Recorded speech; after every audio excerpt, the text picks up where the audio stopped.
Sabia que o BTG Pactual é um banco completo? Que te atende a qualquer hora, em qualquer lugar. Que te dá cartão de crédito com acesso a mais de 1000 salas VIP e até um terminal exclusivo. Thanks.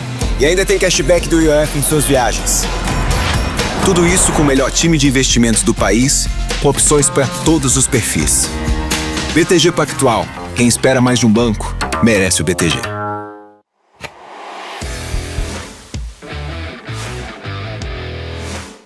Fala pessoal, sejam todos muito bem-vindos a mais um episódio do Trader Talks. E hoje eu tô aqui solitário nessa bancada. A Vitinho depois vai botar aquela musiquinha triste, né, Vitinho? Aquela musiquinha do Naruto ali, triste, mas o senhor Lucas Claro está de férias, né? Hoje ele completa aí 480 dias de férias. Então, estamos gravando esse episódio para comemorar esse evento. Mas, pessoal, brincadeiras à parte, hoje a gente tem um grande convidado, né? Um cara que é um amigo aí que eu já conheço há muito tempo. Inclusive, quando eu vim para São Paulo, ele me ofereceu para me ajudar a escolher lugar aqui em São Paulo. Grande Petrocas. Vocês devem conhecer ele da Quanted, um cara que tem bastante história. A gente vai bater um papo hoje sobre análise técnica, mercado, plataforma, essa parte do business no mercado também como um todo. Então, Petroca, seja muito bem-vindo a esse episódio do Trader Talks. Fala, Lucas, obrigado pelo convite, prazer falar contigo. Esse cara aí, ele escreveu na rede social, pô, tô mudando para São Paulo, o que que eu faço? Já chamei o cara para ajudar no que precisasse, né? Então, baita prazer falar contigo aqui. Não, é isso aí. Então, Petroca, você é um cara que já fez muita coisa no mercado e fora do mercado também. Então, só para a gente poder começar a desenrolar esse novelo de lã aí, conta pra gente como que o mercado entrou na sua vida, como que você conheceu o mercado, quando que foi isso. Vamos construindo essa linha do tempo e a partir daí a gente vai batendo um pau. Maravilha, show de bola. Tudo começou em 2004, né? Faz tempo. Caramba. Já. Eu cheguei na faculdade e a gente tinha um grupo de estudo que a gente se reunia para estudar. Eu fazia tecnologia mecatrônica na época, né? Então a gente tinha algumas disciplinas ali que a gente se juntava para trocar uma figurinha. E naquele dia eu vi meu grupo de amigos ali na biblioteca da faculdade falando de outra coisa, tudo meio alvoroçado. Ali eu falei, isso aí tem alguma coisa aí, né? E a gente estava no meio do bull market, então muita gente começou a se interessar por bolsa de valores, o que é normal, né? Bull market que começou ali em 2003 foi até 2008, praticamente antes da crise. E eu ouvi um colega falando de bolsa de valores, de investimento, de ganhar dinheiro. Falei, opa, isso aqui me interessa. E daquele dia em diante nunca mais eu parei, né? Então primeira boleta que eu preenchi foi pelo Banco Banif, que já nem existe mais. Hoje em dia você fala de Banif, a turma, oi? Era um grupo português que tinha negócios aqui no Brasil e eu comecei a operar naquele instante, então, por conta própria, né? Então, no bull market é tudo lindo, maravilhoso. Sim. Você ganha dinheiro sem ter muita técnica e muito conhecimento. Aí veio 2007, o mercado deu uma chacoalhada. Depois, 2008... A crise do subprime ali foi bastante... E desde ali você já estava estudando análise técnica ou não? Sim, assim que eu comecei a operar por conta própria, eu já fui buscar cursos, né? Na época eu fiz um curso com uma turma que era bem conhecida no mercado, curso presencial, daqueles de final de semana, né? É o Storm, né? Sim. Não tem problema falar não. Não tem como não... não tem como não falar dele, né? Exatamente. A gente gosta bastante dele aqui. Não, excelente profissional, tá aí até hoje, né? A gente já conversou pessoalmente algumas vezes, né? Então eu fui fazer um curso de fim de semana, era Leandro, Stormer e o Bizzi, né? Eram os três que davam cursos no Brasil inteiro, aqui, né? aqui em São Paulo ou lá em Portugal? Aqui em São Paulo. Eles passavam praticamente todo final de semana viajando e dando esses cursos em diferentes cidades, né? Então eu fiz um curso de análise técnica, acho que foi em 2005. E comecei a estudar naquele momento, gostei bastante do tema e comecei a estudar outros temas também de investimentos, né? Então eu percebi que a análise técnica ajuda a entender o comportamento do mercado.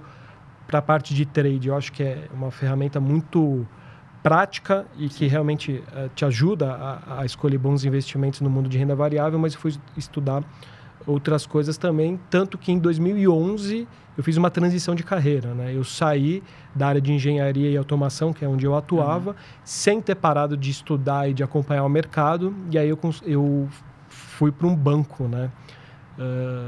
Então, eu fiz uma transição de carreira da área de engenharia para a área de investimentos, muito por conta de tanto estudo, tanto acompanhar o mercado, né? Então, foi assim que eu comecei, operando por conta, estudando análise técnica e outros temas, e depois, efetivamente, eu fui trabalhar em instituição financeira propriamente, né? Entendi. Qual banco que era? O que você fazia lá? Na época, tinha juntado o grupo Banco do Brasil com a Mafra na área de seguros. Então, eu entrei na área de controladoria, mas logo eu fui para a área de investimentos, né? Porque a seguradora é um business que recolhe muito prêmio, então a empresa tem muito caixa, né? E se você tiver sinistro, você vai pagar aquele sinistro. Se você não tiver, tá lá sentado no caixa. Faz a lógica de opção, né? Então assim, se você pegar um balanço de uma seguradora, você vai ver que o resultado financeiro responde por bastante do resultado da companhia. Por quê? Porque a empresa pega tem aquele caixa bem gordo, né? Então, na época, eu fazia parte eu era analista de investimento sênior de uma carteira de renda fixa, mas com muito trade de DI. Porque tinha uma volatilidade no DI em 2013 bastante importante. Então, você poderia pegar uma taxa, por exemplo, num título pré-fixado do governo e travava a taxa no DI. Então, você ficava... Era como se fosse uma própria ali, uma carteira própria. Não, uma carteira própria, total. Exatamente. Na época, em 2013, a gente está falando de 8 bilhões. Caramba. Assim, era dinheiro bem relevante e o resultado da companhia, como eu disse, né, vinha muito do resultado financeiro dessa administração. Então, a gente tinha uma equipe bem importante ali da parte de análise de investimentos, né? Pô, interessante, cara. Interessante. E a partir dali, foi dali que depois você foi para a universidade? Como que foi essa trajetória? Eu comecei a dar aula em 2011. Eu estava terminando o mestrado. Eu gosto tanto de análise técnica que eu fui fazer mestrado na PUC e escrever sobre análise técnica. O que você escreveu lá? Eu escrevi... O título da dissertação é Análise da Eficácia dos Indicadores de Análise Técnica no Mercado Brasileiro de 2000 a 2010. Caramba. Se você pesquisar no Google... eu acho que eu já vi esse artigo já. Se bobear, eu já vi aqui. Foram 100 e tantas páginas escrevendo de análise técnica, né? Algo pouco explorado na academia. E aí você estudou os indicadores lá de 2000 a 2010 e conta pra gente, funciona, não funciona? Qual que foi a conclusão então, que você né? Sob a ótica que a gente traçou, né? Porque você sabe que toda pesquisa acadêmica, pesquisa científica, ela vai ter lá um método, a amostra e o período, né? Então, dado a essa amostra, período e os indicadores que foram escolhidos, não bateu o buy and hold. Ou seja, se você comprasse determinada ação e vendesse no final do período, você ganhava mais dinheiro do que fazendo o trade com os indicadores que eu estudei. Mas a gente também precisa pontuar aqui, né, Lucas, que na época... Estou falando de 2011, 2012, né? Eu defendi em 2012, mas conduzi a pesquisa praticamente em 2011. O poder computacional que a gente tinha, as ferramentas que a gente tinha na época, são infinitamente inferiores ao que a gente tem hoje. Entendi. Então, é capaz de, se eu rodasse a mesma pesquisa, só que com um refinamento tecnológico, os resultados possivelmente seriam outros. Mas você tinha feito em qual plataforma? Você tinha feito pelo Excel mesmo? Você programou? Não, tinha uma ferramenta que chamava, salvo engano, existe até hoje, chamada Trader Gráfico. Tá. Então você colocava o indicador, que se você queria testar, colocava o ativo e o período, ele rodava um backtest. Né? Só que assim, as bases até hoje não são tão confiáveis. Entendi. Então você... Talvez a pesquisa que eu falei, né? Pelo método e ferramenta utilizada, não que o trader gráfico não seja uma boa ferramenta de backtest. Mas a gente está falando de algo que já tem 13, 14 anos, né? Porque eu imagino que as pessoas devem te perguntar, beleza, mas se a conclusão foi essa, então por que você continuou na análise técnica? Isso que é um ponto legal. Porque dentro da minha pesquisa que eu fiz, eu também fiz uma pesquisa bibliográfica de mais de 100 artigos científicos e publicados no Brasil e no exterior sobre análise técnica. E eu vi que muitos artigos, teses e dissertações que eu pesquisei apontavam que sim, existia, claro, dentro daquele tema, dentro daquela amostra e período que foi pesquisado, apontava que a análise técnica tinha resultados. Aceitos pela academia com método científico. Tanto que muita gente hoje só sabe citar o artigo do Andrew Lo. Sim. Muita gente fala desse artigo, muita gente cita esse artigo, etc, mas ele, claro, é um artigo muito relevante para o tema, mas fora aquilo, tem muitos outros autores que pesquisaram, inclusive aqui no Brasil também. Um deles foi o professor Marco Antônio Penteado, que ele fez a dissertação dele e o doutorado dele na USP sobre análise técnica, e ele participou da minha banca. Oh, que legal. Né? E assim, a tese de doutorado dele, ele desenvolveu um algoritmo proprietário lá bem interessante. Então, quem quiser se aprofundar no tema, Marco Antônio de Barros Penteado, tese de doutorado na USP, que ele desenvolve um algoritmo proprietário dele lá de ferramenta, como se fosse uma ferramenta de trade mesmo, um trade system. Né? Então, assim, tem muito material de análise técnica que mostra que sim, tem valor. Isso que a gente faz todo dia. E uma coisa que eu penso assim também porque igual, por exemplo, igual a questão que o Andrew Lo, ele meio que também mostrou que não tem você não consegue ter muita relevância e tal. Eu acho que, na verdade, isso acaba, no fim das contas, trazendo pra gente a ideia de que você usar, às vezes, um indicador isoladamente, ou uma regra de trading isoladamente, às vezes não é suficiente, né? De certa forma. Então, é meio que por aí também, né? E também você pode ter janelas que a coisa funciona, que parece interessante, Sim. Só que o mercado é dinâmico. Aí você não consegue falar, não, esse é o melhor indicador, ou esse é o melhor trade system, porque, de repente, você vai aplicar no mercado brasileiro e vai funcionar, só que durante um tempo. Aí esse mesmo trade system funciona muito bem lá fora. Por exemplo, a gente vê o S&P pegando longas tendências, né, olhando somente o índice americano. Pegam tendências e vai embora. Muito diferente do Ibovespa. Sim. Eu estou no mercado desde 2004, então assim, você tem períodos de bull market e a grande maioria do tempo, se você olhar o índice Ibovespa em si, está meio de lado. Faz uns movimentos, depois volta tudo. Sim. Você olha o gráfico hoje do Ibovespa, está quanto? 120 e tantos mil pontos, quase igual pré-pandemia. Você olha o semanal, né? É meio que lateral. Meio assim. que lateral, né? E é interessante, porque até mesmo quando a gente para ver, eu estava fazendo comecei a dar uma brincada em algumas coisas no Python, etc e tal. E até mesmo, por exemplo, setup de média móvel. Vão ter alguns papéis que setup de média móvel tendem a performar um pouco melhor, pela natureza do papel. Sei lá, você pega uma Alpa, por exemplo, um cruzamento de média pode funcionar, dependendo de uma PETS, alguma coisa assim, se operando tanto long quanto short. Mas se você for pegar a Vale, que já está mais travado, a coisa não vai funcionar tão bem. Assim. Depende um pouco também da natureza ali da coisa também, do ativo. E é o que você falou, é impressionante às vezes que eu percebo, não sei se você percebe isso também, se quiser falar sobre isso assim, como que o recorte de tempo que você vai fazer o backtest dá diferenças de resultado gigantescas. Assim. Exatamente. Acho que muito por conta desse comportamento que a gente vê que assim, varejo, por exemplo, é um setor que é muito sensível à variação da taxa de juros. Varejo, construção, enfim, esses papéis mais internos. Então vai ter momentos que vai pegar movimento direcional, cara, vai subir pra caramba, assim como vai cair pra caramba. Você pega uma Lojas Quero-Quero lá de 2021, Sim. quando o juros saiu de 2 e subiu, você olha um baita movimento direcional para queda. Assim como no comecinho ali pós IPO, subiu pra caramba e subiu rápido. Ou seja, vai ter momentos que você vai ter movimento mais de tendência até o preço acomodar e às vezes ficar consolidado. E se você só tem aquele setup na sua caixinha de ferramenta, cruzamento de média sempre funcionou em tal papel. Putz, mas talvez se pegar um período de lateralidade, vai ser uma sequência de stops. E é natural do mercado. Por isso que eu acho que é legal e importante quem está nesse mercado ter realmente uma caixinha de ferramenta mesmo. Sim. Citando, por exemplo, a plataforma da Quantity, que é a empresa que eu trabalho hoje. A gente tem setups conhecidos da análise técnica, 9.1, 9.2, Minervini, Joe Napoli, que qualquer livro de análise técnica vai trazer, um algoritmo de reversão e um algoritmo de tendência. Ponto. Então, de repente, você está com um mercado mais travado, ele fica dando trade contra a tendência e aquilo lá vai funcionar bem. Quando o mercado destrava e anda legal, você pega um setup a favor da tendência, funciona bacana também. Ou seja, é importante você diversificar e você ter ferramentas e também olhar coisas que outras pessoas não olham. Porque aquela coisa, eu vou fazer... vou dar um exemplo super comum aqui para a turma. Naturalmente, fazendo um recorte e toda a generalização é errada. Mas, eu vou fazer day trade no índice... Grande maioria das pessoas usa o gráfico de 5 minutos. Legal. Então, o cara opera mini índice, olhando somente o gráfico do índice em 5 minutos. Muita gente faz isso. Muita gente ganha dinheiro, muita gente perde dinheiro. Fazendo só isso. Sim. Não é que o gráfico de 5 minutos do índice é bom ou é ruim.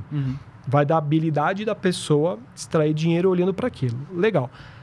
Quando você olha outras informações, por exemplo, Radar de Insiders, é uma ferramenta que a gente tem hoje dentro da plataforma da Quantity, que consolida todas as operações das partes interessadas daquela empresa em determinado período de tempo. Então, conselho, diretoria, tesouraria, comprando ou vendendo as ações da empresa, é um indicativo. É um trade system? Não é. Mas eu, particularmente, não vou me sentir confortável em comprar um papel que eu olho que a diretoria só vende mas essa é uma ativo. construção de sentimento do papel, né? Exatamente. Outras. O Open Interest, a posição de call e put aberta em determinados strikes daquele papel. Uma informação que pode te ajudar a tomar uma decisão. Compor um cenário somado a uma análise gráfica, por exemplo. Então, quanto mais ferramenta você tiver, claro, muita informação pode te bagunçar também. E o que funciona para mim, talvez não vai funcionar para o Lucas, talvez não vai funcionar para a turma que está nos acompanhando aqui. Né? Então, vai de cada um se encontrar. Hoje, quando eu quero analisar um papel no gráfico diário, por exemplo, eu tenho lá média móvel de 9, média móvel de 20, média móvel de 200, uma banda de Bollinger. Só. Mas você não olha outros indicadores? Eu tenho outras abinhas, como eu posso dizer, secundárias no meu processo de análise. Por quê? Porque eu olho essas mesmas médias desde 2005, quando eu fiz o curso com o Stormer. A média móvel de 9 é o primeiro suporte dinâmico. É legal. Quando o papel está naquela baita tendência, ele tende a parar na média móvel de 9. Por quê? Não sei por quê. Porque se você olhar, parece que funciona. Né? De repente, outro cara vai trazer uma outra média. De repente, o cara fala, não, eu olho volume. Eu, particularmente, não olho volume. Mas você tá maluco? Você não olha volume? Putz, eu tirei, porque assim, tá lá, mas eu não vejo isso como um ponto relevante. De repente, para você, o volume é indispensável.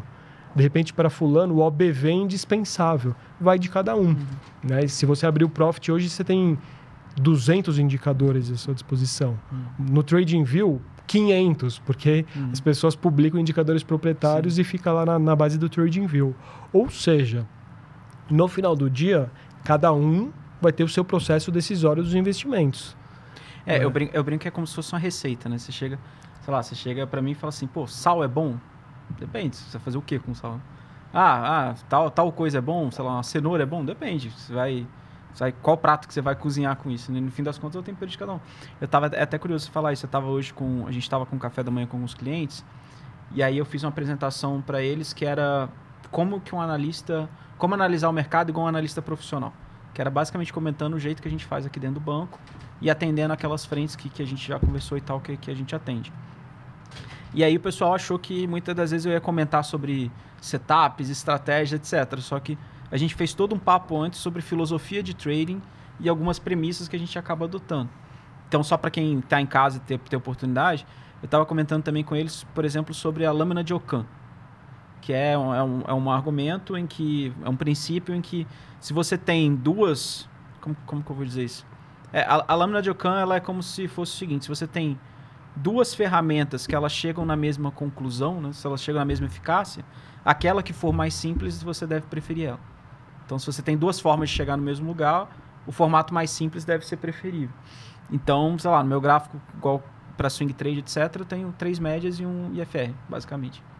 Aí as pessoas falam, mas tal indicador é interessante, tal indicador é interessante. Não, é legal, tem muito indicador que funciona, é interessante. Mas talvez adicionar aquilo vai trazer um nível de complexidade que não necessariamente vai melhorar a minha análise, né, por exemplo. Acho que é meio por aí também, né? Não, é por aí. Eu acho que muita gente, quando vai estudar análise técnica, enche o gráfico de indicador e aí depois não sabe muito tomar uma decisão. O que eu faço com isso? Sim. Né? Muito por conta da gama tão ampla que existe dos indicadores.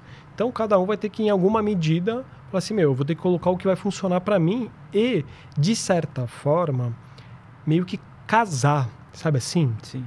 Cara, eu casei com esse indicador, casei com essa média, eu vou olhar qualquer papel no mundo sempre desse jeito. Sim. Porque senão hoje é banda de Bollinger, amanhã é FR, amanhã é MACD, amanhã é estocástico. E uma coisa que eu não sei se você nota, assim, mas eu tava, nesse papo que eu tava com o pessoal, era falando disso também, e aí eu lembro que eu falei com eles que é o seguinte, se for a parte do meu gráfico, ela tem que ser simples para eu poder olhar qualquer ativo, qualquer coisa. Igual que eu tava explicando pra galera que no fim das contas eu passo...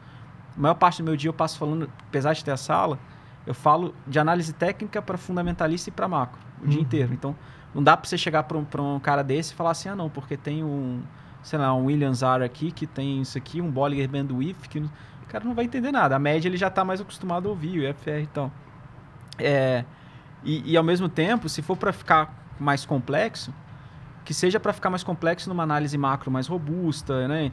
Tentando entender mais ou menos o movimento dos mercados e como que está o intermarket ali, do que necessariamente complicar no gráfico em si, assim. É aquela coisa, NVIDIA caiu, é uma oportunidade? Putz, cara, a gente só vai saber depois. Ex ante os fatos, você fala assim, olha, eu tenho um setup de retorno à média aqui, sim, que seja em NVIDIA ou seja no papel que for, que costuma funcionar bem. Mas se eu tiver errado, eu vou colocar um stop, sim, eu vou definir o sizing, e eu acho que isso vale para até para um gestor fundamentalista, para um gestor de renda fixa. Toda decisão tem que ser baseada em contexto técnico, fundamento, macro, e se ele errar, quanto de risco que ele topou, ou ele vai fazer hedge daquela operação, ou ele vai dosar o sizing. Porque você não pode dar win em nenhum cenário. Sim. Né? Porque se você errar o cenário, você fala, pô, machuquei a cota, meu cotista vai sacar a grana do meu fundo, matei a empresa num trade, ou numa posição, ou numa alocação, seja ela qual for. No fim das contas, o pessoal acaba, de certa forma, tirando um pouco do valor da análise técnica, mas é um processo decisório como qualquer outro. Sim. Né? E até muita gente, pelo menos pelo que eu converso aqui dentro do banco, muita gente da mesa, e mesa quando eu falo assim, da mesa prop, gestores, etc., tem muito mais gente que usa análise técnica do que às vezes o público acha que tem, né? Recentemente teve até uma entrevista do Jacuz com a Quenéia, não sei se chegou a dar uma olhada. Não, essa não. Depois eu vou te mandar no WhatsApp. O Jacuz comentando que ele não toma nenhuma decisão sem olhar gráfico. E aí você pensa, bom, André Jacuz, que gigante, né? Você imagina assim, deve conhecer alguma coisa básica de análise técnica. Ele falando que ele olha Elliott Waves para poder tomar decisão, entendeu? Que assim, que é algo bem subjetivo, né? Bastante. Que o pessoal poderia bater bastante. Mas, Petrocas, só pra gente voltar um pouco na linha do tempo, porque tem bastante coisa pra gente falar. Depois aí que você, então, foi pro banco, você foi pra universidade, né? E aí depois você foi para Empíricos? Como que foi essa trajetória? Vamos lá. Eu entrei no banco em 2011 e saí em 2013. Tá. E eu entrei na faculdade em... Você já tinha um tempo de mercado, que você conheceu o mercado em 2004, né? 2004 operando por conta própria, né? Tá. E aí em 2013 eu saio do banco, eu já dava aula na faculdade, então... Foi paralelo. Então. Foi paralelo. Eu comecei a dar aula em... abril de 2011. Inclusive estava até comentando contigo, né? Tem um colega aqui do BTG que foi aluno meu nessa época. Então é engraçado andar pelo corredor aqui do banco e encontrar um cara que hoje tem uma carreira bonita e legal aqui no banco e foi aluno meu na faculdade, né? Então eu lecionei de 2011 a 2017. Já estava querendo voltar a ficar full time no mercado, né? Porque quando eu saí do banco eu já lecionava na faculdade e operava por conta própria, né? E aí, em 2013, eu saio do banco, continuei operando por conta e entrei na Empíricos em 2018. Foi curioso porque eu tinha mandado um e-mail para o Felipe, que ele tinha aberto uma vaga e eu tinha interesse, né, em trabalhar na Empíricos. Eu já era assinante da casa, então já conhecia. E eu tocava mais ou menos o que eles estavam buscando, é o que eu fazia no meu dia a dia naquele momento. Isso foi em 2016. Eu fiz uma entrevista aqui, só que acabei não sendo aprovado, porque promoveram uma pessoa internamente. Passado 2 anos, a pessoa da RH me liga, falando, Petrocas, aqui é fulano de tal, tem uma vaga assim, assim, assado, você tem interesse? E eu já fora do ambiente corporativo há bastante tempo. Né, porque eu estava lecionando e operando por conta própria. E eu tinha acabado de passar por uma cirurgia do joelho, né? Estourei jogando bola, vim fazer entrevista de muleta aqui. Caramba. E aí já rolou uma certa empatia, porque o Felipe também joga bola. Ele tem mais ou menos a mesma idade que eu, né? Felipe Miranda, gosta de futebol, de futsal, de não sei o quê. Só até pensar assim, o cara tá vindo até de muleta, né? Vamos dar essa vaga pra ele. Eu falei assim, eu vim de muleta, eu sou assinante da sua casa, é porque realmente eu gosto disso daqui, né? E aí foi super bacana e tal, e eu entrei na Empíricos em 2018. Aí você entrou para análise técnica. Análise técnica, e fiquei até 2021. Nessa época era você e o Christian lá? Eu e o Christian. E eu já conheci o Christian antes. O Christian que tem episódio aqui também. Sim, eu chamo ele de CSL, CSL. né? E é engraçado porque, assim, na época, eu já conheço o Christian de antes da Empíricos. De outros projetos, de outras casas que a gente tinha parceria, enfim. E aí, quando eu fui convidado para fazer parte do processo seletivo, ele também foi e a gente se falou. Pô, você está participando? Eu tô. E você? Eu também tô. Então, a gente entendeu que um ia ser concorrente do outro. No processo seletivo de analista. De repente, foi aprovado, ele foi aprovado, começamos a trabalhar junto. Falei, puta, que legal. Então, a gente era meio que assim, a gente dividia as obrigações, porque teve um dado momento que a gente tinha 3 séries, né? 3 assinaturas diferentes voltadas para trade, né? Então, a gente meio que se dividia para conseguir dar conta disso, né? Então, foi um período bacana. O Marinelli era dessa época também ou não? Marinelli aqui, que está de fundo imobiliário. Fundo imobiliário. Ele era assistente da série de renda imobiliária e depois ele veio para o banco. Legal. Então, eu conheço ele também. E aí, como que foi isso, cara? Porque você estava até então parado, assim, estava operando, né? Estava ali dando aula, etc. E aí, voltar para o mercado financeiro dessa forma, imagina a Empíricos na época, bastante assinante, bastante coisa. Como que foi isso? Não, foi bacana, porque assim, eu já tinha saído da faculdade, eu saí da faculdade em dezembro de 17. E entrei na Empíricos em outubro de 18. Então, eu já estava 100% no mercado. Né? E foi legal porque, assim, é algo que eu, análise técnica, sempre gostei, sempre pratiquei. E já tinha lecionado 7 anos, então ter o contato com o público, tirar dúvida, procurar ser um profissional solícito com as necessidades da empresa e também, principalmente, com o assinante, né? Porque, de repente, vai uma pessoa mais cru, querendo fazer trade. Então, assim, a gente gravava conteúdos educacionais e tocava a série. Então, a gente, de certa forma, conseguiu... e o Christian também, né? Ele fazia sala de trade em outros lugares. Então, assim, a gente juntou os skills dos dois, né? E conseguiu tocar esses produtos de trade durante um tempo. Ele saiu antes, ele foi fazer outras atividades e eu segui tocando. Depois eu peguei uma pessoa para me ajudar também nessa parte. Então, a gente conseguiu... Tocou de forma bem bacana, assim. Você ficou mesmo, até quando, né? Eu fiquei até fevereiro de 21. Foi quando eu decidi sair e voltar de novo para o mercado, ficar full time. Absolutamente nada contra Empíricos, muito pelo contrário. Foi super legal de trabalhar, tanto que eu estava agora gravando materiais de campanha lá. Então, assim, uma excelente empresa para se trabalhar. Mas você tinha aquela vontade de voltar? Eu já estava querendo realmente voltar, ficar full time no mercado e tocar alguns projetos solo. E eu já era aluno da Quantity. Eu conheci a Quantity como aluno. 2020? 2020, na primeira turma. Eu lembro que aquela... Então, eu lembro que o Marcelo e o Menin ali, quando se juntaram, cara... 2020, você lembra? Eu também era ativo ali em Fintuit, etc. e tal. Acho que a Fintuit estava dando uma bombada na época, assim, né? Legal. E eu lembro quando o Marcelo montou aquela primeira turma, foi um estouro, assim. Muita gente matriculando. Eu lembro que na época, eu não fui aluno, mas operava eu e mais 2 amigos. Foi uma história meio maluca, assim. A gente chegou a alugar um apartamento para operar, sabe? Aquela história meio... Dormia, operava. E aí um deles comprou essa primeira turma do Marcelo, tô operando como institucional. Que eu lembro que foi um mega sucesso, assim, né? Foi porque o Marcelo, ele postava coisas muito diferenciadas. Falei, cara, esse cara, assim, realmente ele conhece. A gente que já está no mercado há bastante tempo, já viu... Muita gente ofertando curso, muita gente ofertando conteúdo. Falei, não, esse cara é diferenciado. Aí eles abriram a turma do Operando como Institucional.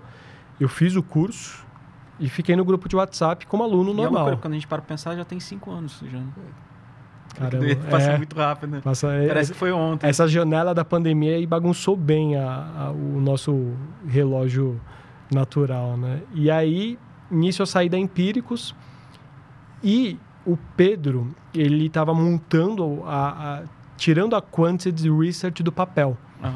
A Quantity nasceu como uma escola de curso, foi um sucesso, né? Muita gente, inclusive, com bastante bagagem de mercado, foi aluno da Quantity, e eles queriam estavam com o projeto de montar uma plataforma e um research, né? Então, 2 braços novos dentro do... Né? Continuando, porque assim, o conteúdo do Operando como Institucional... que foi o carro-chefe da empresa, eram várias planilhas, né, que linkavam em real time para ter as estratégias. E aí eles quiseram montar uma plataforma, que é o que tem hoje. E pelo menos assim, vivendo na época ali quando você chegou, que eu lembro quando você foi anunciado tudo, parece que eles queriam também ter uma parte um pouco mais forte de análise técnica, né? Sim, Porque exatamente. Não era nem o foco ali do curso. Assim, tinha um material, mas eu lembro que não era o principal ali. Né? Aí eu entrei para tocar a parte de análise técnica, como eu tinha a experiência da Empíricos, eu tinha o CNPI também, a gente montou o Research. E foi curioso porque foi assim, eu estava no grupo de alunos do Operando e o Menin escreveu assim, pessoal, quem tiver indicação de designer e UX, manda para mim que a gente vai contratar para começar a desenvolver uma plataforma.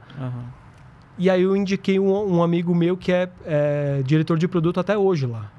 Eu indiquei ele como freela, ele começou fazendo freela, aí eu mandei pro Menin, falei, Menin, eu moro perto da casa do Marcelo, eles se falaram, fecharam a proposta de desenvolver algumas telas, e aí eu me prontifiquei, falei, Menin, eu sou aluno do curso, indiquei o Marcelo, vocês fecharam, se precisar eu moro perto da casa do Marcelo, que é o diretor de produto, para ajudar ele em alguns temas mais técnicos e tal. Ele falou, cara, eu sei quem é você. O Menin falou isso para mim. Eu falei, como assim? Você não é o Petrocas que saiu da Empíricos? Eu falei, sou eu. Então, tem uma proposta. Falei, manda. Bem direto, né? Falou, então beleza, tem uma proposta, a gente está montando a empresa, sei do seu histórico, tal, topa. Cara, assim, eu não tive nem dúvida. Eu falei, tô dentro. Pô, que bacana, cara. De pegar uma ideia... O Menin eu nunca conheci. Nunca tive a oportunidade de conhecer. Quando a gente estiver por aqui, até a gente combina alguma coisa. Não, bacana. O cara parece ser um monstro, assim. Tudo que eu já vi dele é sensacional também. Menino novo, acho que ele tem 26, 27 anos. Mas, assim, uma cabeça muito legal para mercado e para desenvolver a empresa mesmo, né? Porque uma coisa é você tocar uma empresa de curso. Legal. É desafiador, ainda mais do tamanho que teve. Agora, para você desenvolver uma plataforma, ferramentas em tempo real, uma robustez tecnológica do que a gente conseguiu a partir de coisas que estavam ou na cabeça deles ou em planilha, transformar isso em ferramenta para uma pessoa tomar decisões no dia a dia. Enfim, foi bem desafiador, muito legal do ponto de vista de experiência de você tirar ideias do papel. Isso que eu ia até te perguntar, assim, como foi para você? Porque eu imagino que você chegou lá, o research ele meio que não existia, né? Não existia. Você teve que montar um research do zero. Porque quando você chegou aqui na Empíricos, bem ou mal, o research já tinha a estrutura dele ali. Como que foi essa experiência, cara? Porque imagina, você chegou num canteiro de obra, não tinha nada, e falou assim, beleza, levanta um prédio aí agora. Não, é do zero, né? Porque assim, contratar a equipe, desenvolver... Você lembra como que foi os primeiros dias, assim, os primeiros passos ali? Não, porque o que acontece? A gente foi tocando em paralelo. Já tinha uma série de grupos de WhatsApp dos alunos do Operando, que mandavam perguntas sobre papéis, sobre operações, etc. Em paralelo, a gente desenvolvendo a plataforma, ou seja, junto com os programadores e time de TI e time de design e UX, bolando o que seria, né? O que a gente vai ter, o que a gente vai disponibilizar de telas no começo, quais dados, como manipular dados, o que a gente vai entregar, e a parte do research em si, que era a elaboração de carteiras, e um pouquinho para frente, que a gente já tinha lançado a plataforma, eu comecei a tocar a sala de trade também. Né? Então a gente tocava a sala de trade, eu tinha um outro analista que tocou a sala de trade comigo durante um tempo, ou seja, tudo junto. Né? Então tem que colocar o research de pé, selecionar a equipe, então, imagino ter que as de manhã carteiras. Você operava, ficava olhando, comentando o mercado com o pessoal, à tarde você pegava nisso. Na verdade, quando a gente lançou a sala de trade, eu e o outro analista, a gente no começo estava junto, fazia os dois o tempo todo, depois a gente começou a se dividir porque eu tinha muita atribuição de outras coisas para tocar a empresa de pé, né? Para colocar a empresa de pé com essas demandas de tirar ideias do papel e fazer funcionar. Então, realmente, olhando para trás, assim, foi um baita de um desafio. Porque é o que você falou, Empíricos já existia, já tinha o time de copywriting, de vídeo, de tecnologia, você tinha tudo. Um time de revisão de texto. Então, você só tinha que escrever o seu relatório, mandar os trades, fazer os plantões. Então, era algo muito mais bem limitado. Né? Uma empresa já estabelecida, você já tocando o que era relativo à sua tarefa em si. Colocar a Quantity de pé foi muito legal, né? Ainda tem muita coisa para ser feita, a gente vem lançando realmente várias telas, ferramentas, novas carteiras, novas parcerias, a gente realmente não para de inovar lá dentro. Eu acho que é impossível qualquer empresa do ramo de mercado financeiro parar de inovar. Sim. Buscar melhorias, buscar novas parcerias. E olhando para trás, né, de quando a gente começou para hoje, realmente é bastante orgulhoso para a gente de ver que a gente realmente conseguiu colocar uma ferramenta que vem sendo elogiada pelos seus usuários e clientes de tudo que a gente conseguiu colocar. E claro, né, sempre se dá por satisfeito, né? A gente fica o tempo todo matutando em coisas novas para colocar, inovações, novas ferramentas para ajudar o dia a dia, tanto das pessoas físicas quanto dos escritórios de investimento que a gente atende hoje, né? E aí, hoje, como que é a sua rotina lá, assim? O que você faz? Quais são as suas atribuições? Meio que um dia a dia do Petrox ali, geralmente é como? Não, o dia a dia do Petrox é olhar mercado e buscar oportunidades de investimento, seja nas nossas carteiras. Hoje a gente tem 4 carteiras, cada uma com um tema. Então a gente tem uma carteira fundamentalista, a gente tem uma carteira de renda fixa, a gente tem uma carteira mensal de ações e a gente tem uma carteira de ETFs global que é similar a um fundo multimercado. E você toca as 4? As 4. Caramba. E eu junto com as equipes. Com as equipes, legal. Mas a parte de trade em si, então operações de compra, venda, long and short e estruturas que a gente disponibiliza hoje na plataforma, principalmente atendendo os escritórios de investimento, que são os nossos clientes, e atendendo as demandas pontuais dos escritórios. Então, cada escritório tem um grupo de WhatsApp. Então, eu toco aí 120 grupos de WhatsApp, onde cada grupo é um escritório e cada escritório tem lá os seus assessores que pedem análise, querem bolar algum tipo de trade, algum tipo de estrutura. É igual eu falei, a gente faz isso aqui, mas a gente faz via Symphony, né? Que é tipo uma plataforma. Uma plataforma específica disso. Perfeito. O nosso caso é o WhatsApp mesmo. Né? Então, assim, a gente acaba tendo uma interação muito grande com diversos players do mercado. Né? Fora isso, a Quantity hoje está com uma parceria de lançamento junto com a Empíricos, né? A Optime, que é o braço de trade da Empíricos, também para ajudar a divulgação da plataforma em si. Então, a gente acaba, e claro, cuidando como eu sou sócio também, né? Eu sou sócio-diretor de Research, a gente também cuida do business em si. Então, que tipo de parceria que a gente tem que buscar, quais são as ferramentas que a gente vai implantar na plataforma. Então, eu tenho muito contato com o time de TI da Quantity para buscar novas funcionalidades, novas ferramentas e melhoria contínua daquilo que já tem. Então, é um dia a dia bem dinâmico no sentido. E aí, hoje em dia, assim, a pessoa que ela quiser, ela pode contratar a plataforma como pessoa física ou via cliente do escritório? É isso ou não? A gente tem um plano para pessoa física. Então, o cara opera por conta e quer ter acesso aos nossos algoritmos, as ferramentas de day trade que a gente tem, ou acessar as carteiras, ele pode contratar na pessoa física. Agora, se a pessoa é assessor ou assessora do investimento, tem o plano B2B, que é um plano voltado para o escritório de assessoria. E que alguns escritórios aqui do banco até também tem essa parceria. Exatamente. Né? Hoje a gente atende diversos players do mercado e vários escritórios do BTG, sim. Ah, legal, legal. E aí, se a gente partir um pouco para a parte técnica, que eu acho que é o que o pessoal quer saber também. Hoje eu imagino que você não olha só análise técnica, assim, né? Mas hoje, qual que é a lente pela qual você olha o mercado? Como que você enxerga o mercado? O que tem no seu gráfico? O que tem na sua tela? O que você acompanha? Se puder compartilhar com a gente. Claro, vamos lá. Primeiro, assim, entender que ponto do ciclo macro a gente está. Que nem eu estava comentando que eu comecei a operar em 2004. Eu entrei no meio do bull market. Então, normalmente, no mercado brasileiro em si, né? Vamos fazer um recorte de mercado brasileiro. O que eu, na minha cabeça, eu costumo segmentar? Ou você está num bull market, que normalmente começa depois de uma grande depressão, né? Então, por exemplo, quando a gente tem o bull market de 2003, 2007, a gente está vindo de um Ibovespa largado, um cenário macro desafiador para mercados emergentes, e você tem algumas mudanças, que foi o boom de commodity, uma troca ali teve eleições no Brasil na época também, com um direcionamento contrário ao que se imaginava que seria. Então, teve alguns elementos que fizeram o Brasil entrar no bull market.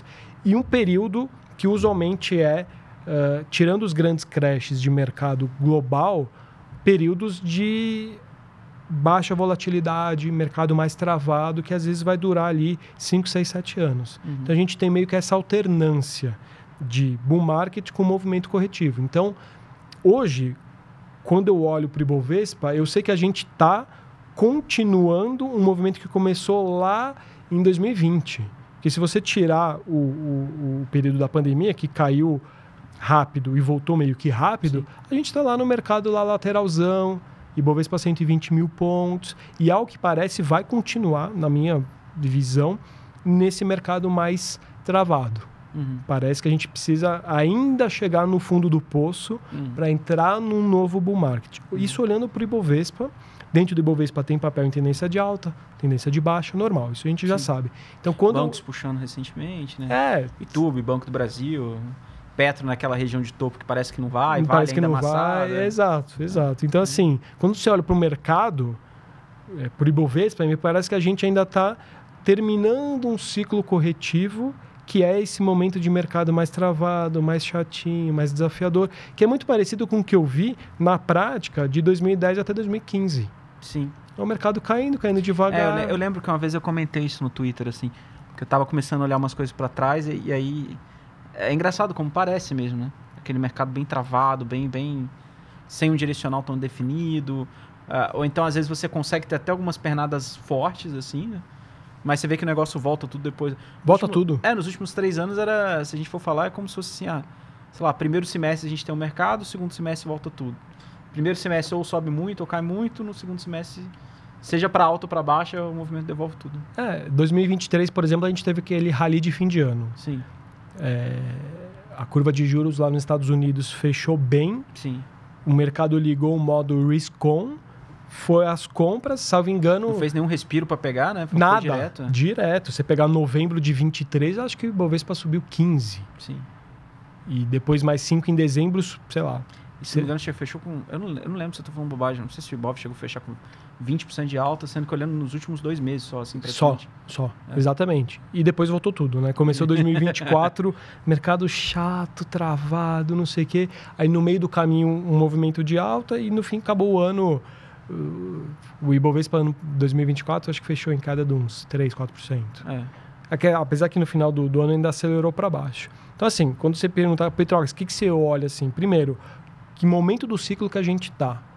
Porque muita gente às vezes fica na esperança de começar um bull market, o Brasil tá barato, não sei o que lá, mas assim, quando você olha para o passado, parece que esse movimento, o movimento daquele bull market mesmo que vai ser duradouro, tem que ser o auge do pessimismo, que não me parece que a gente tenha alcançado, tá? Ao menos numa leitura preliminar assim, tá? Agora, o importante eu sei que o mercado está assim, legal, como que eu vou agir? Então, de repente, fazer swing trades mais curtos e vou abusar do long and short, porque eu acho que é uma operação que tem várias vantagens e funciona bem em qualquer tipo de mercado. Né? O long and short, você vai comprar uma determinada quantidade de um financeiro igual ao que você vai vender de uma outra ação. Então, você pode usar várias técnicas. Dentro da plataforma da Quantys, a gente tem o cálculo de cointegração, que é, de certa forma, amplamente conhecido. Né? Então, a gente tem um poder computacional muito grande aplicado à tela de long and short.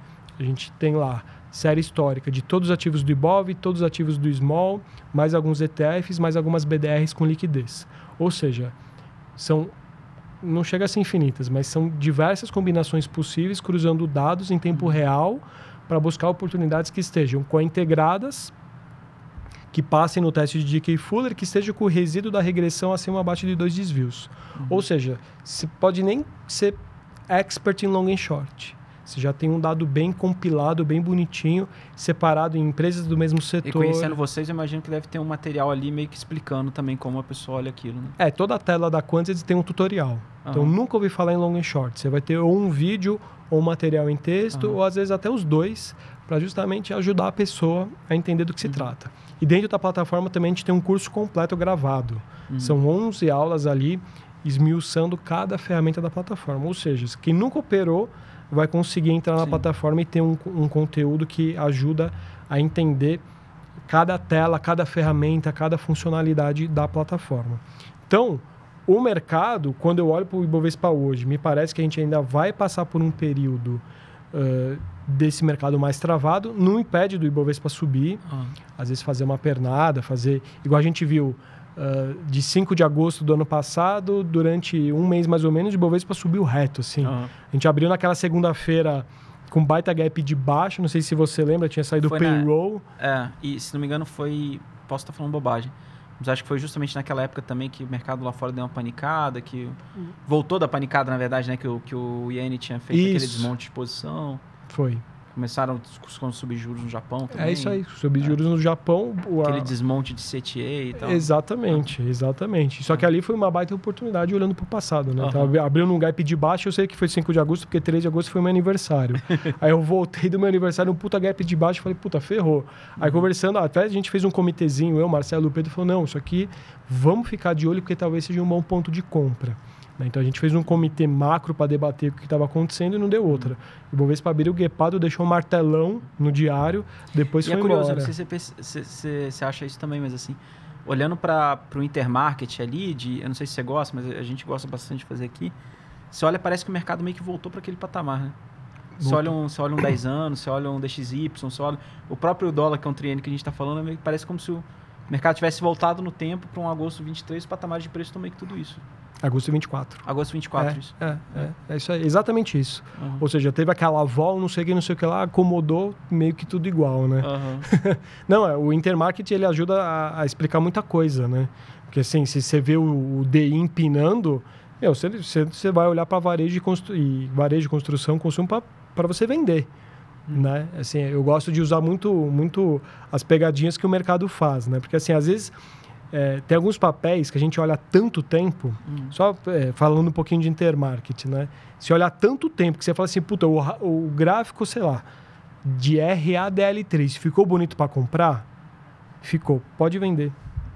Por quê? Porque assim, é um papel que tem um comportamento de retorno à média. Então você começa a acostumar a ver tanto aquilo, né? E acho que isso casa muito com o intermarket. O dólar tá ganhando momentum aqui. Vamos olhar para a exportadora, vamos olhar para players que se beneficiam de um câmbio mais alto. E assim, você não precisa ter uma regrinha de bolso. Você fala assim, eu vou olhar. Você vai usando a lógica da coisa, né? Você vai usando a lógica da coisa. E ao mesmo tempo pensando também igual ações. Ações, eu noto que tem muito isso, assim. Porque quando você pensa no cara do fundo, ele não pode simplesmente zerar a posição ou fazer qualquer outra coisa. Então, ele precisa se manter em ações. O dólar tá subindo, sei lá, ele vai comprar um Suzano, uma VEG, uma JBS, uma coisa assim, né?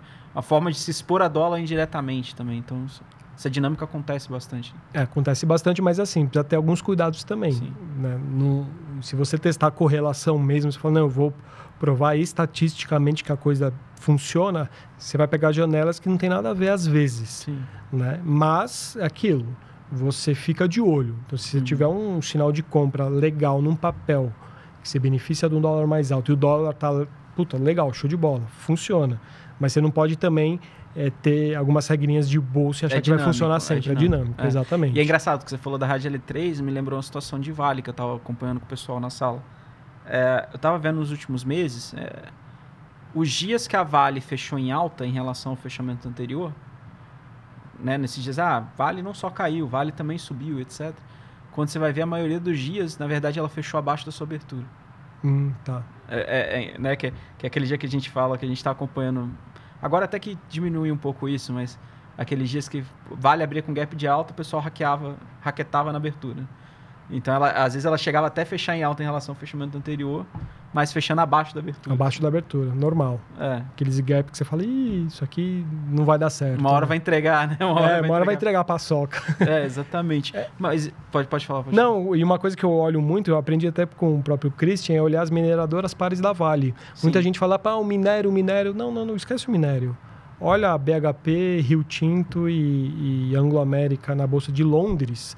Porque se você olhar a DR, tem o câmbio também. Então, olha na Bolsa de Londres. Londres está à frente, algumas horas à frente está lá na Europa. 4 horas da manhã ali, mais ou menos. Então assim, você consegue ter um sentimento de Vale mais próximo do que o mercado internacional está operando.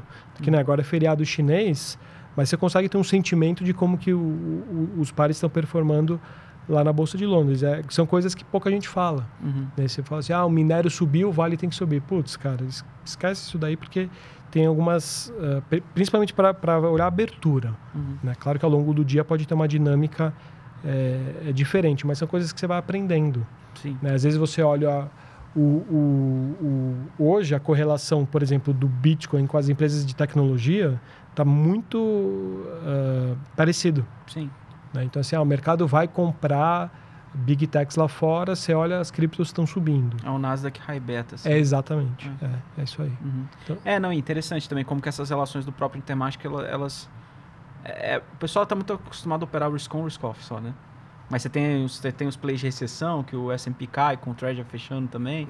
Eu acho que o mais interessante para o pessoal de casa é justamente entender que quando a gente está falando dessa relação entre os mercados e esses temas, é sempre lembrar que a coisa é dinâmica. Qual que é o tema que está sendo operado, qual que é o tema que está sendo discutido, o que o mercado está discutindo. Igual recentemente que a gente teve ali o caso da DeepSeek, que o Nasdaq fez aquela fundada geral, o pessoal comentando sobre isso. Mas e na parte de gráfico? O que tem no gráfico do Petrocas? Então, o meu setup padrão, média móvel de 9, média móvel de 20, banda de Bollinger da média de 20, média móvel de 200. Só. Com isso eu consigo minimamente... porque assim, Charles Dow lá atrás falou que tendência de alta é topos e fundos ascendentes. Legal. Mas se eu quiser ter um critério objetivo do Petrocas, preço acima da média móvel de 9, preço acima da média móvel de 20, médias apontando para cima, para mim é tendência de alta.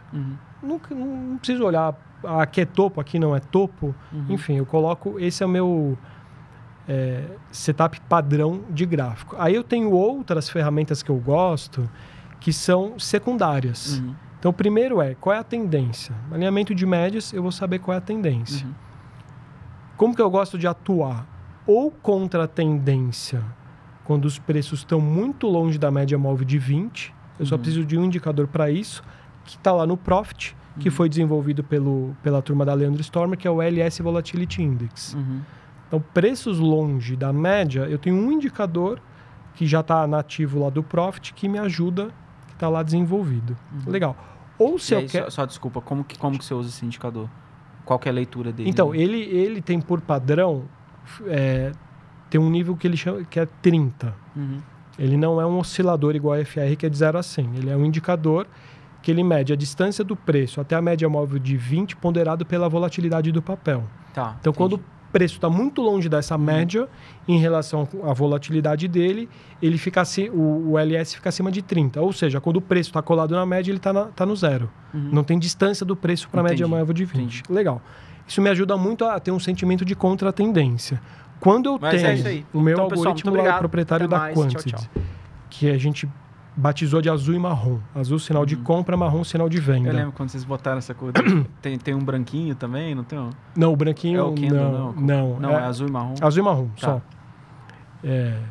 Não dá para falar online por que é azul e por que é marrom. Mas acho que se parar para pensar um pouquinho, dá para colocar o lado criativo para funcionar. Por que é azulzinho, por que é marronzinho, vai entender. Então, quando eu tenho o preço longe da média, por esse indicador, a LS Volatility Index do Profit, e um candle, por exemplo, eu quero vender um candle marrom, que é outro método, que é Black Box da Quantity, também apontando venda naquela mesma região, eu tenho uma altíssima probabilidade de que aquele papel está numa exaustão e eu vou fazer um contra-tendência. Legal. Posso fazer isso por banda de Bollinger? Preço fora da banda? Pode. Mas eu acho que, pelo tanto de tempo de tela que eu tenho, o LS Volatility com o azul e marrom funciona muito bem. Isso para fazer contra a tendência. E a favor da tendência, qual que é a tendência? Tendência de alta, eu quero pegar num recuo. Tá. Eu acho melhor do que operar rompimento. Por que você acha melhor? Puta, pelo meu histórico. De repente você é um bom operador de rompimento, eu sou um bom operador de pullback e eu não preciso brigar com você. Sim, Você vai ganhar dinheiro com o seu rompimento, eu vou ganhar dinheiro com o meu pullback. Né? Porque eu penso o seguinte, qual é a força dominante? A força compradora, tendência de alta. Mas eu vou pegar num recuo, porque você vai estar lidando com aquele conceito da psicologia dos investimentos que você está pegando ali o cara que quer comprar e está arrependido de não ter comprado. Ele falou, pô, mas peraí, eu queria comprar, agora que caiu eu vou comprar. E você vê que quando você está numa tendência de alta, você compra em regiões de suporte, regiões de recuo, parece que faz sentido. Porque se perder aquele suporte, provavelmente vai reverter a tendência, gerar mais uma tendência de alta. Então, eu procuro ter, basicamente, duas formas de pensar. Mas você usa ali algum padrão de candle também junto desses recuos ou simplesmente você olha a tendência? Não, eu evito. Não é algo que eu levo muito em consideração. O padrão Seu de gatilho candle, é mais pela tendência em si. mais pela tendência, mais pela posição dos preços. E como na Quantitative a gente tem diversas ferramentas complementares, radar de insiders, ranking de aluguel, ranking de termo, open interest, options flow. O que é options flow, Lucas?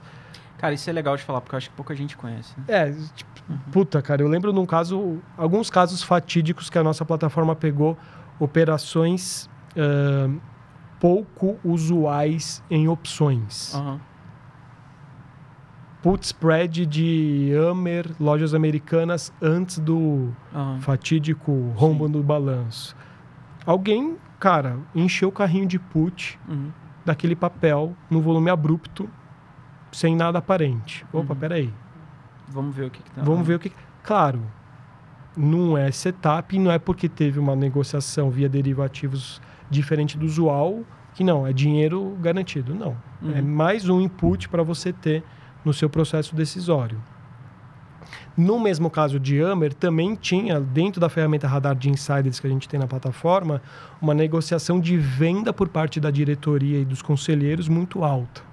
Não lembro se conselheiros também, mas diretoria eu tenho certeza que tinha diretores vendendo posição de Amer 3 antes daquele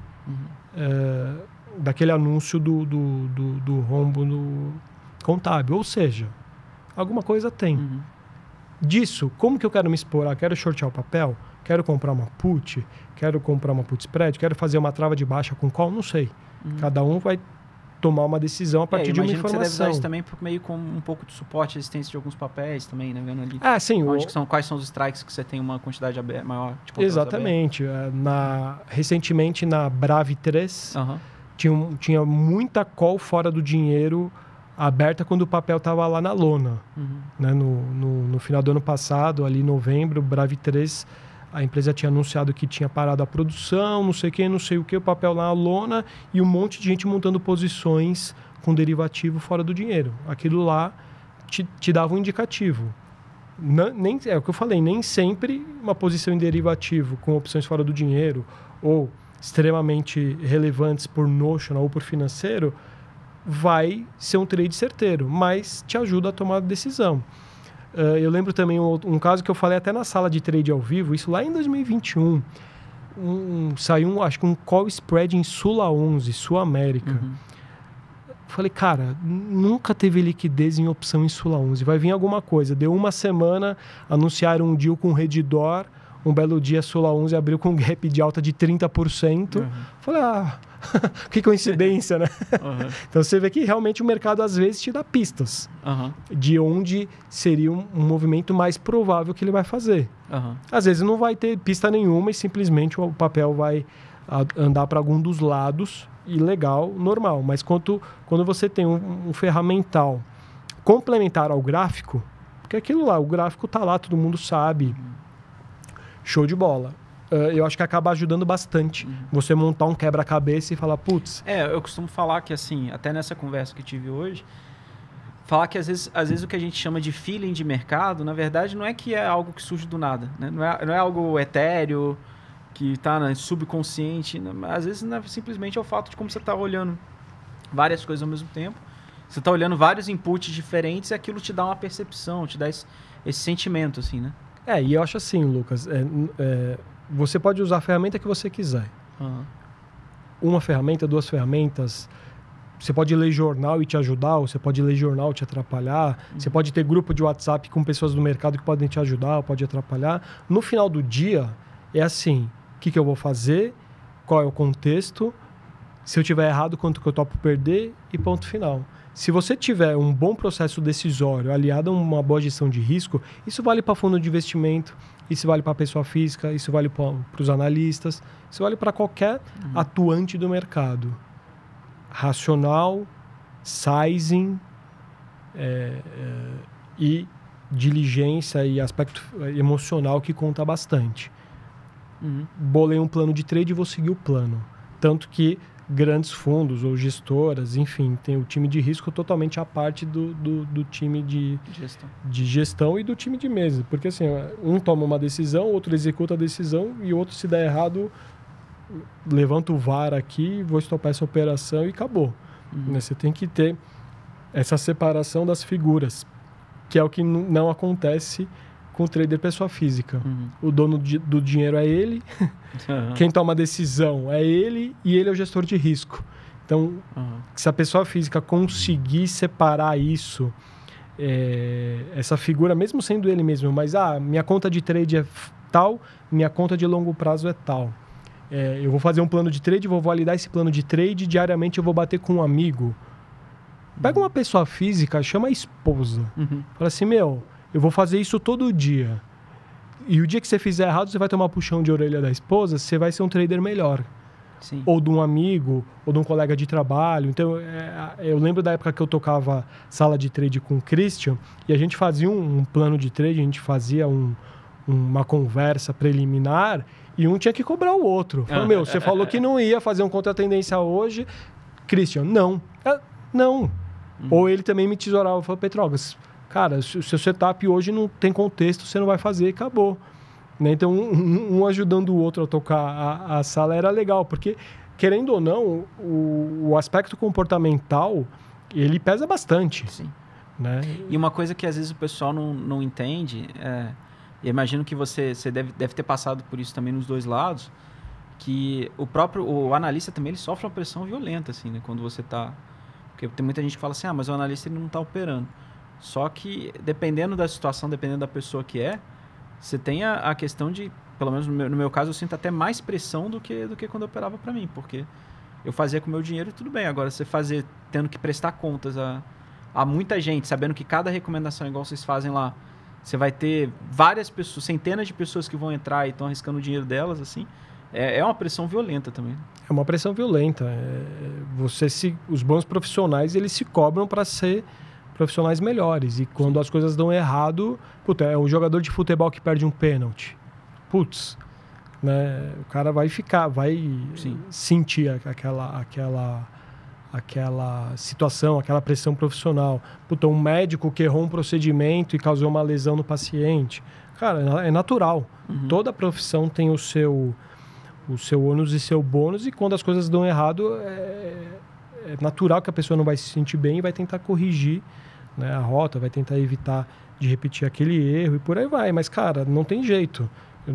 Acertando ou errando, no dia seguinte você está aqui no banco, eu estou lá na Quantity e vamos seguir a vida. E como analista, né, tem um lance de que assim, não tem como você chegar lá na Quantity e falar assim, não, pessoal, hoje eu não dormi bem, ou briguei com a minha mulher, ou qualquer coisa, então não vou operar hoje, vou ficar uma semana sem olhar mercado, não tem como, né? Então, às vezes dá vontade, mas você tem que naturalmente... E outra, para quem tem bons processos, e com certeza você no seu dia a dia, de tanto fazer sala de trade, já ter operado bastante, você tem um jeito, você tem como posso dizer, um manual do Lucas Costa, nem que seja na sua cabeça, sim. De como olhar, como tomar decisão, como fazer, como acontecer. Você pode estar vindo de uma fase desafiadora de mercado, uma fase que seus trades não estão indo bem, mas todo dia, se você fizer, seguir seu script, procurar, de tempos em tempos, revisar o seu modus operandi. Cara, a tendência natural das coisas é dar certo. E o que eu falo que às vezes não é necessariamente regra de trading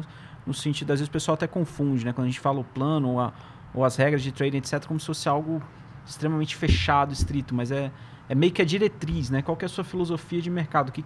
Qual que é aquele comportamento que você está condicionado, e aí você tem pequenas variações dentro daquele universo ali, né? Exato. Não é que é algo engessado. Exatamente. Por exemplo, contra a tendência, voltando um pouquinho, né? Eu tenho lá meus modelos de operar contra a tendência. Então, se o papel está em tendência de baixa, mas está no suporte. Petrocas, o que você acha de comprar papel? Está no suporte. Tá, mas está em tendência de baixa, está no suporte que provavelmente vai ser perdido. Então, vamos esperar um pouquinho? Esse trade que você quer fazer, ele pode ser bom daqui uma semana, né?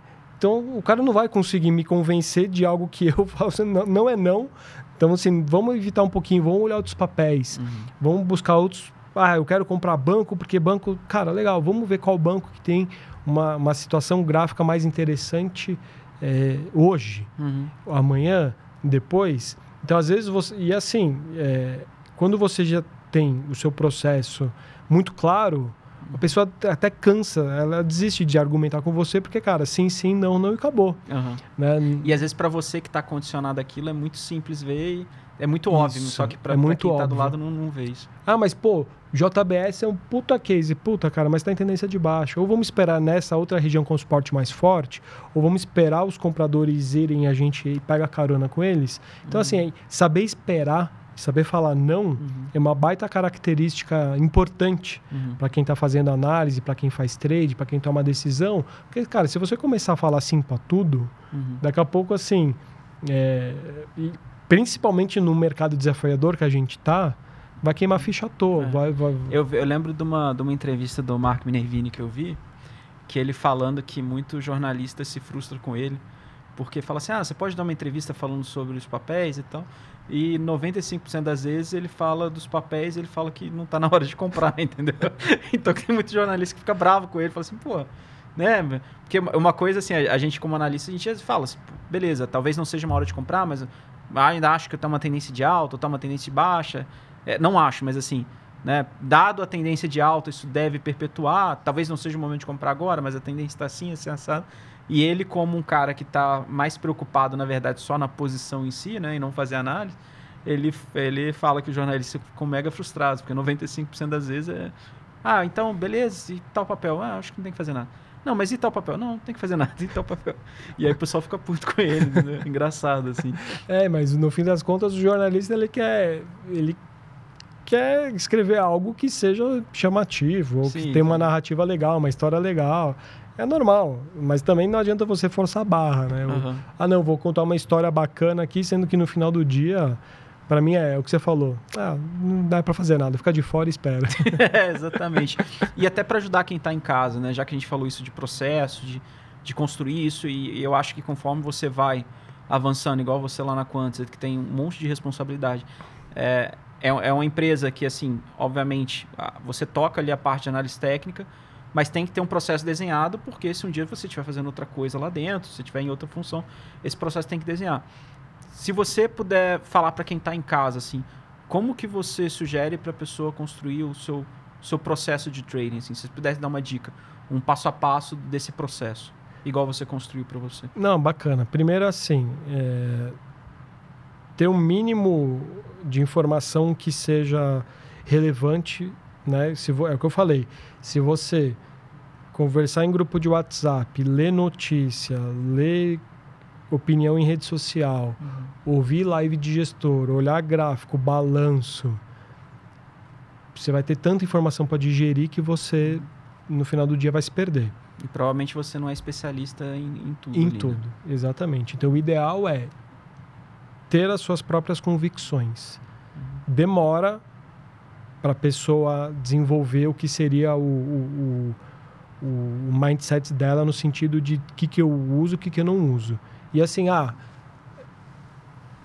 não quero ouvir nenhuma opinião sobre tendência ou sobre mercado, porque se você abrir o Twitter hoje, e você seguir várias pessoas de mercado, você vai ver em 5 minutos vendo o feed lá, um monte de gente falando que o Brasil é para comprar, que é a hora, um monte de gente falando que o Brasil não é para comprar, e você vai ficar perdido. E eu imagino que assim, imagino não, né? A gente já passou por isso, assim. E às vezes a pessoa que está começando, ela tem muito a dificuldade de...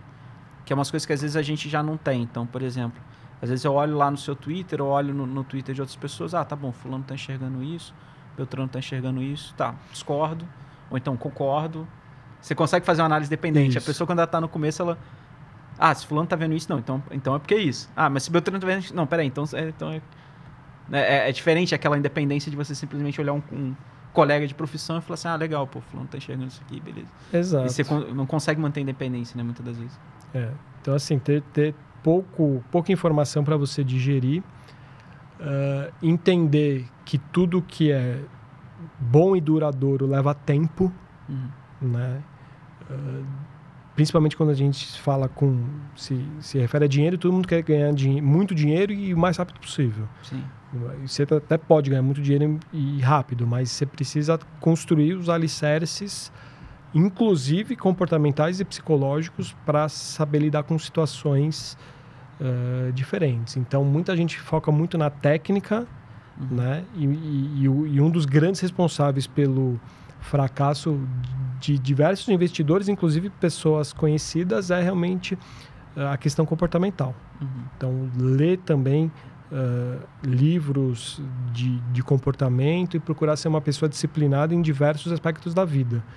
Não só na hora de operar, mas também com outras, porque você não consegue, se você for absolutamente indisciplinado com o horário, com alimentação, com exercício, com hábitos, cara, na hora de operar, invariavelmente, você vai trazer no seu subconsciente questões de indisciplina, e isso vai acabar influenciando para a pessoa, né? Vai acabar, de certa forma, impactando sua tomada de decisão, né? E, claro, tomar bastante cuidado quando a gente estiver falando de operações com alavancagem.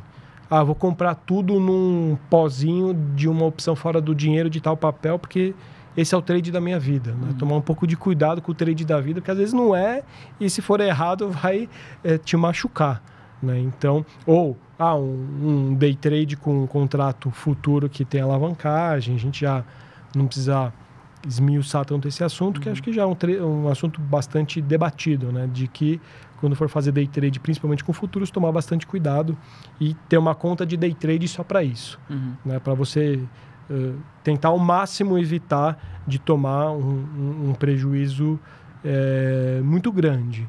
E também entender que fases ruins ou fases desafiadoras ou fases onde o resultado não vem fazem parte do processo de qualquer coisa.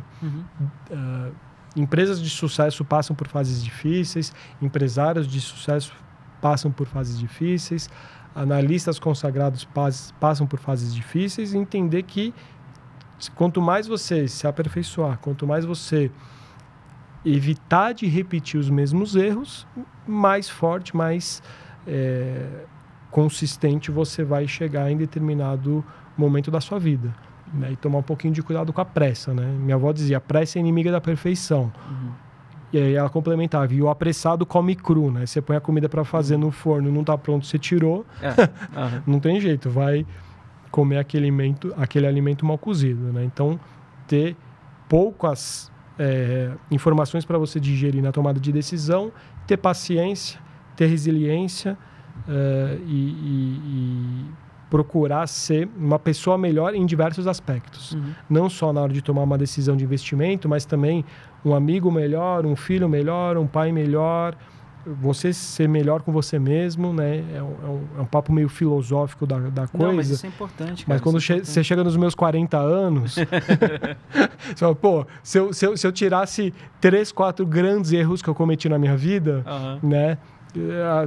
Naturalmente eu seria outra pessoa, mas talvez não tivesse a maturidade de poder falar que realmente não tem problema nenhum errar, mas ao máximo errar pequeno e errar rápido, né?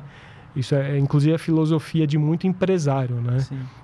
testa rápido, erra rápido e conserta. E cada né? pessoa é de um jeito, cada história é de um jeito. Mas assim, tem alguns erros que outras pessoas já cometeram antes. Você não precisa repetir. Exatamente. Exatamente. Isso aí. Boa. E pra gente já caminhando aqui pro final, mais ou menos, para quem quiser conhecer a Quantized, né, um espaço para você divulgar tudo que vocês estão fazendo. Para quem quiser conhecer a Quantized, como que a pessoa faz, o que vocês oferecem, enfim, pode divulgar aí tudo que você achar interessante. Vamos lá. Obrigado pelo espaço, Lucas. A Quantized é uma empresa de tecnologia voltada para investimentos. Então, a gente tem uma plataforma que é um site com várias ferramentas, mais um aplicativo que replica essas telas, que ajudam na tomada de decisão muito voltada para o mercado de renda variável. A gente tem algumas ferramentas também de renda fixa, inclusive uma carteira de renda fixa que a gente tem dentro da plataforma, mas hoje as principais funcionalidades que estão no ar são para renda variável. A gente atende tanto pessoas físicas quanto pessoas jurídicas, principalmente escritórios de investimento. Então, se você está assistindo esse episódio, quer conhecer a Quantized, entre em contato conosco nas nossas redes sociais, Quant, normal, ZED, Quantized mesmo, todas as redes sociais, e tem o site quantized.com.br. Para quem é assessor de investimentos, quer conhecer, a gente libera sempre um trial, a gente faz uma apresentação, uma conversa, a gente marca um call, apresenta as funcionalidades da plataforma e oferece sempre um trial gratuito para o assessor de investimento conhecer as funcionalidades. E para quem é pessoa física, a gente tem diversas ferramentas lá de trade, tanto swing trade, quanto os nossos algoritmos, quanto ferramentas de day trade também. A gente tem uma ferramenta muito específica para day trade em índice, que a gente calcula um preço justo para abertura às 9 horas da manhã e depois às 10 horas da manhã, a hora que começa o leilão dos papéis. Então, a gente tem hoje 2 cálculos que muita gente usa e gosta bastante, que é o cálculo de preço justo para a abertura do índice. Um às 9 e um às 10 horas. Então, é uma função que pode servir para a pessoa que quer fazer day trade, mas não tem, de repente, o tempo para ficar ou numa sala de trade ou para ficar o dia inteiro olhando a tela. 2 horários específicos para quem gosta de fazer day trade. E também as carteiras, a gente tem uma carteira fundamentalista, uma carteira mensal de ações, uma carteira de renda fixa e uma carteira de ETFs global, especialmente com o mercado brasileiro difícil e desafiador para as ações. Nossa carteira global de ETFs ela é uma boa alternativa porque ela tem ETFs temáticos do mundo inteiro. Então, renda fixa americana, renda fixa europeia, ETFs de empresas do ramo de agronegócio, ETF voltado para criptomoedas e contratos inteligentes.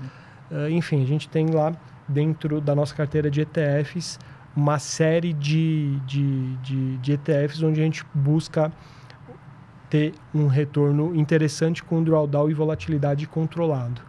Tá? E a minha rede social particular, pessoal, né? Do Instagram, Leandro_Petrocas, e no Twitter, Petrocas2. Eu queria saber quem que é o FDP que tem o @Petrocas no Twitter. A gente fala Twitter, né? Mas é o X, né? O X. É que a gente é velho dessa rede social, né? A gente é de outra época. Pô, velho... Época que o pessoal brigava lá na... É verdade. Mostra DARF, lembra aquela confusão? Tinha de tudo um pouco, né? Não, velho sou eu. Se eu falar que eu tinha Orkut e Fotolog, né? Ninguém nem... Então, a história do Petrocas 2 é o seguinte. Fui fazer meu perfil no X e Petrocas é um sobrenome que eu sempre usei profissionalmente, né? Até tem uma vantagem e uma desvantagem, né? Petrocas no Brasil só tem minha família. Então, conheci o Petrocas do mercado financeiro, só tem um, né? Pro bem ou pro mal, né? E aí eu fui criar o meu perfil lá e já tinha o Petrocas, eu criei Petrocas 2. E não era nem um primo seu, nem nada? Cara, não era nada e é um perfil que a pessoa não posta nada. Então tá lá o ex-Petrocas 2 ali. Eu, na verdade, uso menos hoje em dia, né? Até porque a gente acaba usando mais o Instagram e o LinkedIn. Então, assim, voltando para a questão da Quantized, é uma plataforma hoje para atender pessoas físicas que querem fazer day trade, fazer swing trade, ter ferramentas complementares no seu dia a dia, né? Uma série de ferramentas, sejam elas proprietárias ou sejam elas a partir de dados de mercado que a gente consolida e disponibiliza na plataforma. E também para os assessores e assessoras de investimento, escritórios que queiram conhecer a nossa ferramenta B2B, vai ser um prazer ali apresentar a Quantity para vocês. Boa. E aí, para a gente fechar, então, indicações, livros, músicas e filmes que Petrocas indica. Livros... De mercado ou sem ser de mercado? Perfeito. Livro de mercado, o livro do Stormer, A Matemática, o Tempo e as Ações. É um livro fininho. Isso é raridade, hein? Cara, isso é raridade. Comprei ele quando ele foi lançado. Depois eu encontrei o Stormer. Depois de um tempo ele autografou para mim. Filme. Filme de ação. Eu gosto de um filme que chama Beekeeper, que é o Cuidador de Abelhas. É com o Jason Statham. Um filme de ação... que assim, é um filme de ação, mas tem uma mensagem por trás de ética bem legal. Sim. Então, você assiste um filme de ação para quem gosta, com uma mensagem bem bacana. E músicas. Puta, qualquer CD do Bad Religion. Eu brinco que em 2022 eu fui para os Estados Unidos e vi um show do Bad Religion numa cidadezinha bem pequena, chama Salt Lake City. Fica lá em Utah. Foi eu e um camarada meu. Eu tinha acabado de operar da hérnia, que eu fiz uma cirurgia. 2 meses depois eu fui lá para os Estados Unidos com um amigo meu, brasileiro, né? Falei, Henrique, você não me deixa entrar na rodinha de punk rock, é ali que eu vou dar soco nesses americanos. Eu acabei de operar, vai estourar minha hérnia.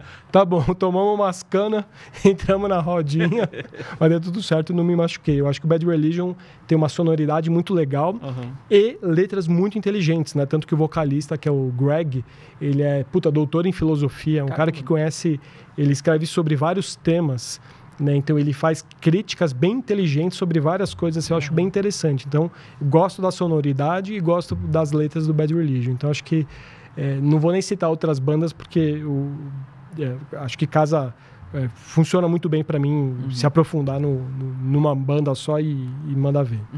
Boa, então é isso aí. Petrocas, muito obrigado pelo papo, cara.